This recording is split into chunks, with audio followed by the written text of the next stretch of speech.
And now it's delirium dessert time in CK's morbid muckbag, and your shutter jerk, your festering frappe feeder, your sordid Sunday slapper, the old witch, is ready to dish out her latest cool cauldron concoction.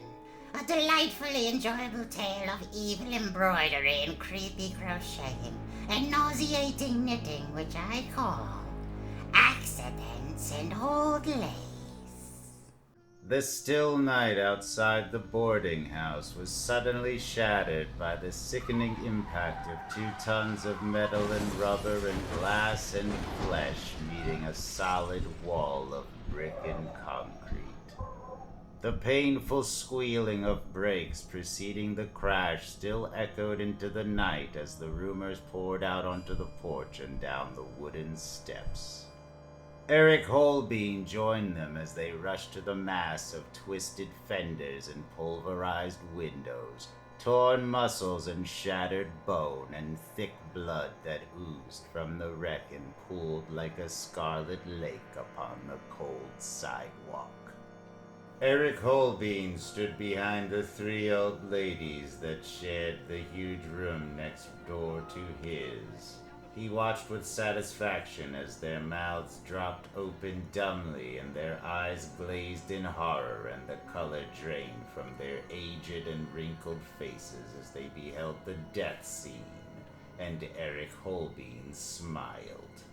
He watched them turn in dread and revulsion and scurry like dry leaves over the boarding house lawn to the safety and sanctity of the imposing structure that had been their home for the past 12 years.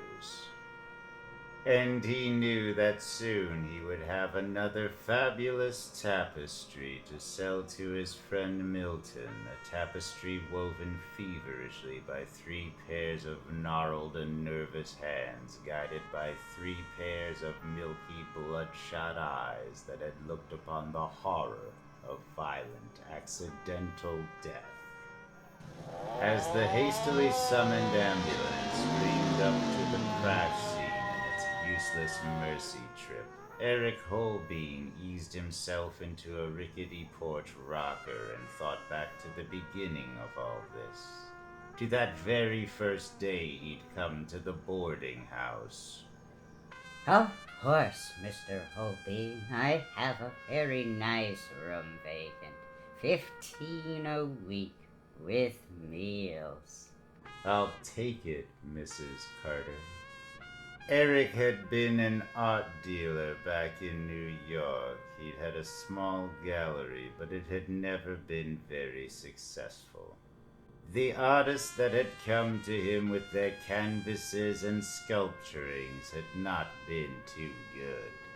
He'd been forced to close the gallery after a while. People had stopped coming to buy. Ladies and gentlemen, we have a new addition to our little family. This is Mr. Eric Holbein. You're just in time for dinner, Mr. Holbein. So Eric had come to Millville to begin again. He'd had nothing specific in mind. He'd just packed his things in New York and had taken a train west. And when he'd become tired of riding, he'd gotten off and had been at Millville. Oh, I'm sorry. This is Grace and Charlotte and Emma Lou Salisbury. They live in the room next door to yours. How do you do, ladies? Eric had nodded absently to the 3 old ladies and picked at his food, his thoughts a million miles away. What could he do now that he'd come to Millville? How long could he last until his money ran out? What do you do, Mr. Holbein? I mean, what business are you in? Why, I used to be an art dealer, Mrs. Carter. Grace, Charlotte, Emma Lou, did you hear? Mr. Holbein is an art dealer. You must show him your tapestries. Tapestries? Why, I would... Oh, Mr. Holbein wouldn't be interested, Janet. The girls are shy, Mr. Holbein.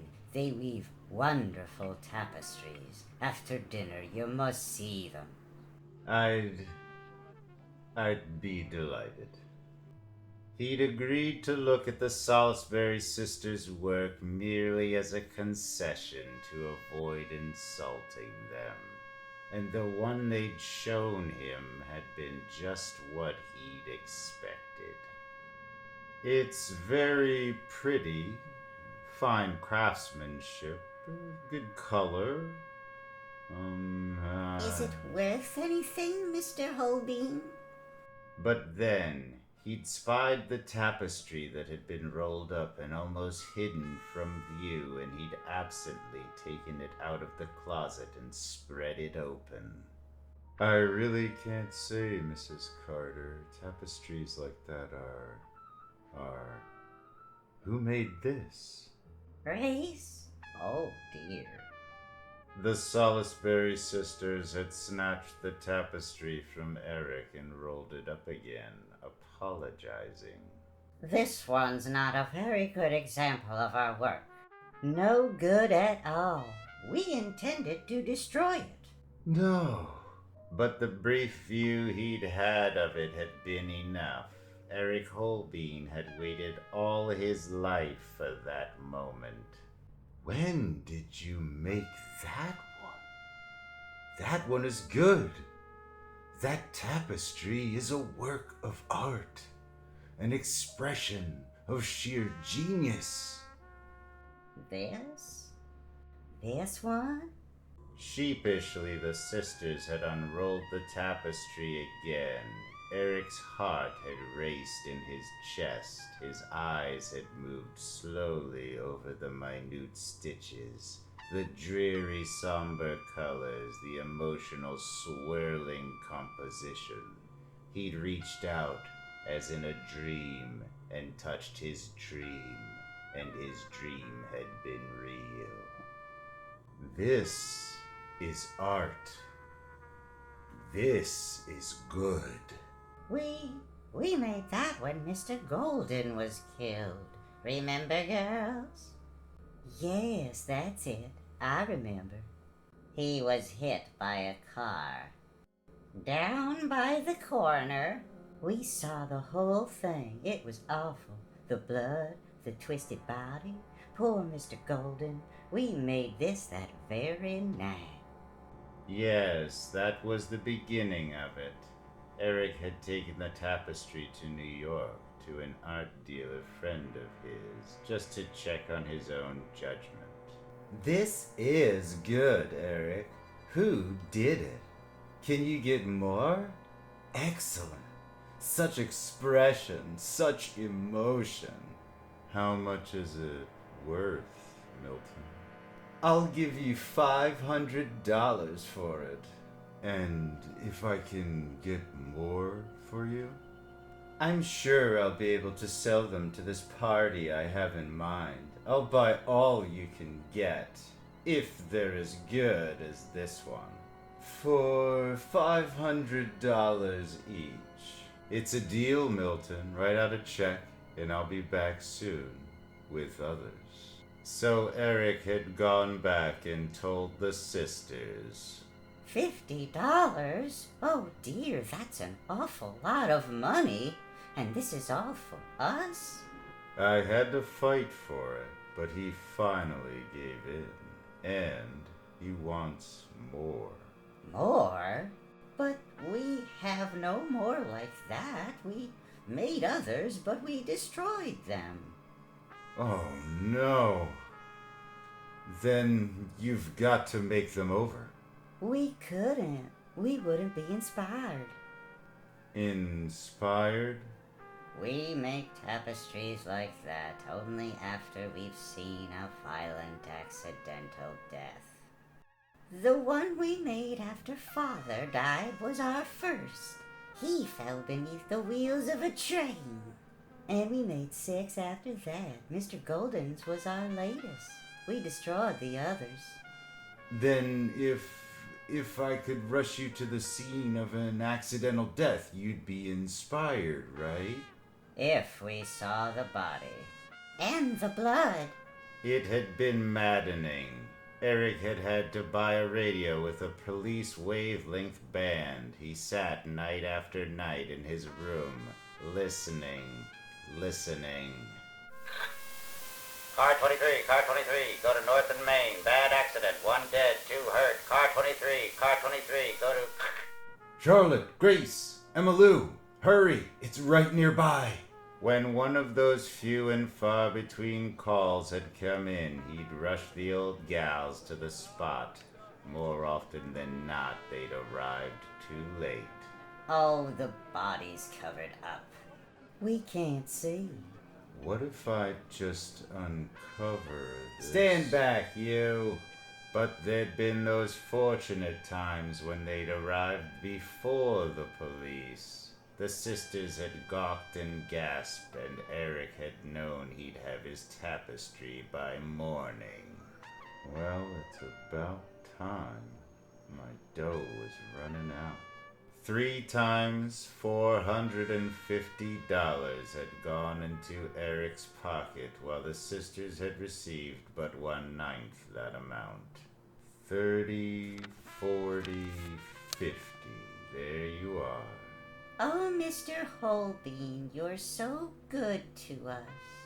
If only there were more accidents, we could make more tapestries. And then it had suddenly occurred to Eric. More accidents, of course. Why hadn't he thought of that before? If there weren't enough accidents, he could cause them. Of course. Going into Millville? Sure, hop in. So tonight he had walked a short distance out of town, and he had thumbed a ride and been picked up. And when his poor unsuspecting victim had looked the other way, he had driven the car to the street where the boarding house stood, placed the unconscious man's foot on the accelerator, released the emergency brake, and hopped from the car. The car had sped down the street crazily, gathering speed. Then it spun out of control and plowed explosively into the brick wall. And he'd waited for the sisters to come from the house to see the lacerated flesh, the protruding bone, the dripping blood. And now he sat upon the porch rocker waiting, while upstairs a light glowed in the weaving sisters' room. Might as well go up and see how they're doing. Eric entered the boarding house and climbed the stairs. Mrs. Carter and her other roomers had long since gone to bed and now lay enduring troubled dreams of what they'd witnessed earlier. He knocked softly. Who is it? It's me, Eric. I came to watch. The door opened slowly. Eric entered. He looked around. The cloth tacked tautly to the tapestry stretcher was bare white and quite blank. What's going on? You haven't done anything? We couldn't work. Something is wrong. Eric grew angry. He thought of Milton waiting in New York with his customer, hungry for more tapestries. He thought of the $450 and the good times it would buy, and he shouted. Wasn't that accident good enough? Didn't you see the body and the blood? What are you waiting for? Start weaving! We're not inspired. We weren't moved. Eric saw the $500 check flying away on wings of temperament. He screamed. Look, I didn't knock him cold for nothing. I didn't fix it so his car would slam against that wall and fold up like that for nothing. I didn't commit murder for nothing. Murder? Oh dear, so that's it. The old ladies looked at each other in shocked bewilderment. They turned to Eric angrily. It's got to be an accident, or else it's not any good. You tried to trick us. Murder isn't fair. They came at him slowly, gliding on aged legs, fondling the instruments of their art, the scissors and the long, sharp needles. It's got to be an accident, like when we pushed Father under the train. Or like when we pushed Mr. Golden in front of that car.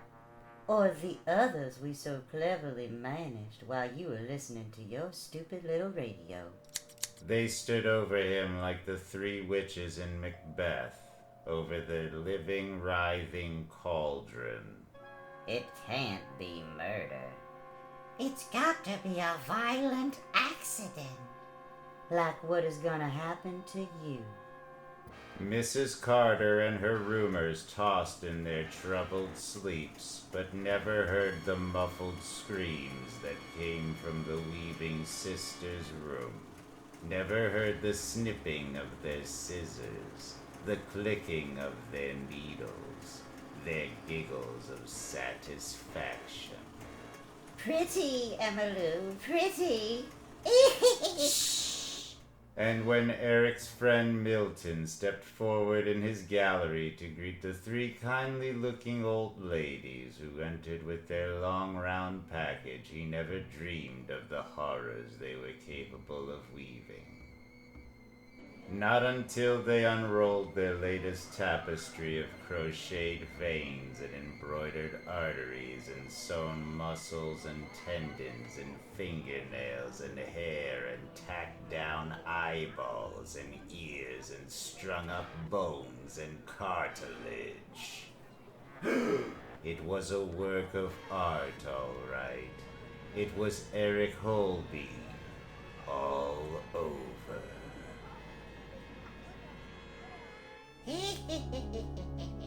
Yep, the three old girls were nuts, all right. Just like all artists, including the baddie boys at EC. Well, they must be batty to draw this trash.